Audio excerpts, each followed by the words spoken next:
Falamos hoxe das illas de San Pedro, a illa do Vendaval, a illa do Pé, as tres illas, a illa do Aguillón, situadas en fronte ao que a xente do mar chama o mar de María Antonia, diante mismo do portiño de Visma. Non estamos a falar dunha idílica paraxe nun lugar remoto mariño. Estamos a falar dun verdadeiro anaco da Costa da Morte na cidade da Coruña. Unha saída a un Atlántico case virxe nunha cidade que nas últimas décadas de descontrol urbanístico sen fin deu as costas ao mar como espazo natural.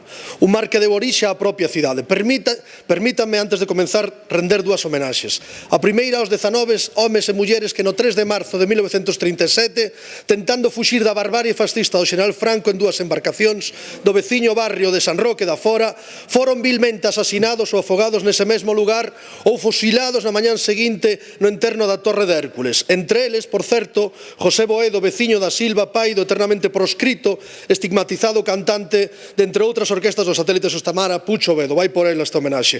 A segunda, para os meus compañeros e compañeiras do ecoloxismo coruñés, que desde os anos 90 levan reivindicando ese espacio, esa área natural esquecida entre a refinería, a depuradora de auga, o que naquel tempo era vertedeiro de lixo as vivendas sociais de Lavañou. Por sorte, 30 anos despois, aínda podemos gozar dese lugar nun entorno realmente paradisíaco. Calquer coruñés e coruñés sabemos do que falamos. Ali podemos ver algunha das máis de 40 especies de aves que se poden observar, pardelas, mascatos, paíños.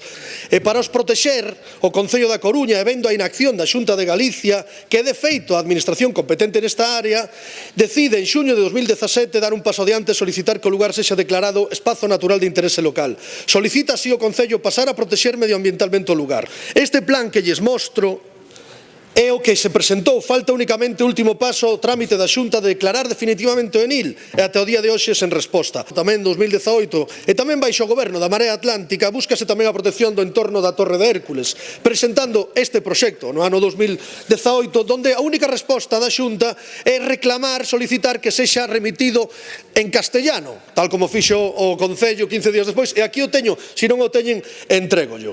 A nosa pregunta é moi clara: díganos dunha vez cando van xa non a protexer, sino a permitir definitivamente que a cidadanía da Coruña, por medio das súas institucións, protexa estes pequenos paraísos, fagan o seu traballo, e que levamos 10 anos de retraso. E sabe por qué? Porque no 2009 xa se propuxo un Enil, e sabe que non deixou caducar?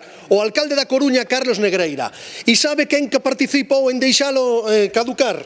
Pois o famoso influencer Agustín Fernández, co seu famoso vídeo contaminando o río Sarela, que en aquel momento era o conselleiro de Medio Ambiente. Sabe quen estaba despois na Consellería de Medio Ambiente? Por suposto que o sabe, a imparable Bea Mato, que para eso sí estaba moi parada. Non estaba parada para ir ao Consello de Administración do Porto da Coruña para recalificar os terreos. Ten pensado a Xunta de Galicia deixar caducar por segunda vez a petición do Concello da Coruña